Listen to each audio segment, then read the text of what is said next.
রীতিমতো নাকানি চুবানি অবস্থা আমেরিকা এবং ডোনাল্ড ট্রাম্পের। বক্তব্যটা শোনেন।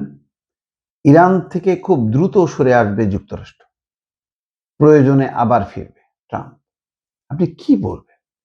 কালকে বলতেছে যে আরো ২-৩ সপ্তাহ লাগবে। ইসরায়েলও তাই বলছে। আবার বলছে খুব দ্রুত। খুব দ্রুত মানে ২-১ দিনের মধ্যে প্রয়োজনে আবার ফিরবে। এটা কি মানে ওই যে মানে কি বলে সম্মান রক্ষা করার জন্য একটা মিথ্যা বয়ান? যে এই কথা বলে আমি চলে আসবো, যেমন ইরানকে বলছে যে ইরান যুদ্ধবিরতির অনুরোধ করছে। ইরান বলতেছে প্রশ্নই ওঠে না। এই সব আলামতগুলি বোঝা যাচ্ছে যে যুক্তরাষ্ট্র মহা বেকায়দায় আছে।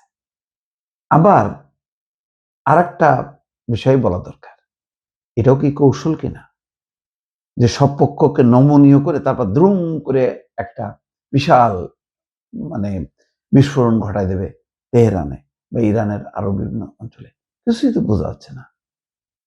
তেহরান মানে ট্রাম্পকে তার ভিতরে যে কি হচ্ছে এটা কোনো রাডার যন্ত্র দিয়ে এটা বোঝা যাবে না যে ট্রাম্প মানে কি বলতেছে, কি করতেছে, কি করবে।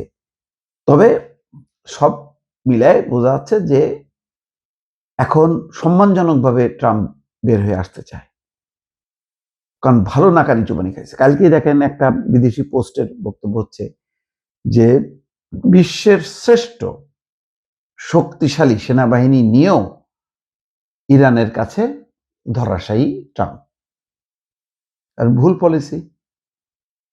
এখন মিত্ররা নেই, একা একা যে যদি ইরানের মধ্যে হাজির হয়, ইরান যদি মানে ক্ষেপণাস্ত্র ছোড়ে, যদি ২, ৪, ৫ জন, ১০ জন, ৫০ জন যদি মারা যায়, আমেরিকার জনগণ এটা ছাড় দেবে ট্রাম্পকে?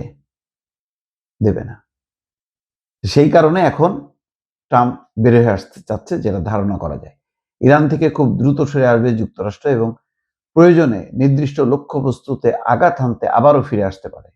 বুধবার জাতির উদ্দেশ্যে ভাষণ দেওয়ার নির্ধারিত সময়ের কয়েক ঘন্টা আগে বার্তা সংস্থা রয়টার্সকে এই কথা বলেছে যুক্তরাষ্ট্রের প্রেসিডেন্ট ডোনাল্ড ট্রাম্প। ইরান যুদ্ধ ইতিমধ্যে ৫ম সপ্তাহে গড়িয়েছে। জ্বালানি তেলের দাম বাড়তে থাকায় এই যুদ্ধ থেকে বের হওয়ার উপায় খুঁজে বের করতে চাপে আছে প্রেসিডেন্ট ট্রাম্প। এ সংক্রান্ত পরবর্তী পদক্ষেপগুলো তুলে ধরতে যুক্তরাষ্ট্রের পূর্বাঞ্চলীয় সময় বুধবার রাত ৯টায় ভাষণ দেওয়ার কথা রয়েছে। এখন ভাষণ দিয়ে ওইটাও বলতে পারে যে তেহরান হাতে পায়ে ধরছে, সুতরাং এবার মতন আমরা মাফ করে দিলাম। এটাও হইতে পারে, নাটকীয় ঘোষণাও হইতে পারে। রয়টার্সকে দেওয়া এক টেলিফোন সাক্ষাৎকারে ট্রাম্প বলেন তার ভাষণের একটি দিক হবে ন্যাটোর প্রতি তার চরম অসন্তোষ প্রকাশ করা, কারণ মিত্ররা নাই, কাজকলা দেখাইছে তাকে। তার মতে ইরানে মার্কিন লক্ষ্য অর্জনে এই জোটের পক্ষ থেকে সমর্থনের অভাব রয়েছে। ন্যাটো থেকে যুক্তরাষ্ট্রকে সরিয়ে নেওয়ার বিষয়টি তিনি অবশ্যই বিবেচনা করছেন বলে জানান। এটাও ন্যাটোকে একটা চাপ দেয়া যে আমাকে সমর্থন করনি, সুতরাং আমরা থাকবো না। ১৯৪৯ সালে মার্কিন সিনেটে এই জোটের অনুমোদন দেওয়া হয়। সেই অনেক পুরনো জোট এই ন্যাটো। প্রেসিডেন্ট ট্রাম্প বলেন, আমাদের যখন দরকার পড়লো তখন তারা বন্ধুর পরিচয় দেয়নি। আমরা কখনো তাদের কাছে খুব বেশি কিছু চাইনি। এটা সব সময় একতরফা ছিল।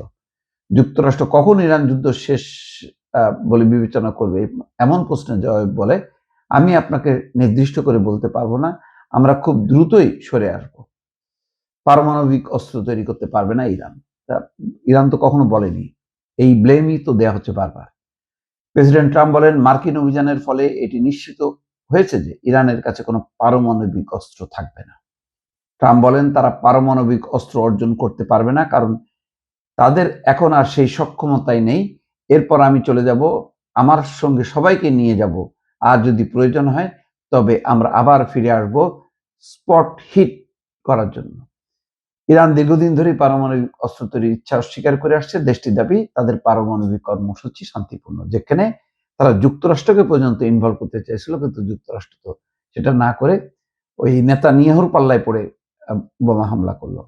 এখন দেখেন, ধারণা করা যায় যে এই আলামতগুলো যে ইরান চাইছে, সুতরাং এখন একতরফাভাবে এই আলোচনা নিয়ে ওই যুদ্ধবিরতি বা যুদ্ধবন্ধের চুক্তি সই কোনোটাই হবে না। এখন আমেরিকা হয়তো ইসরায়েলের মতন ওই গোয়েন্দা অনুসন্ধান করবে, তারপর দুম করে বোমা মারবে।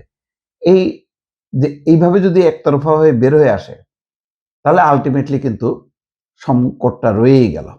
হয়তো হরমুজ প্রণালী খুলে দেবে ইরান, আপাতত হয়তো বেঁচে যাবে ট্রাম্প, হয়তো সেটাই চাচ্ছে ট্রাম্প।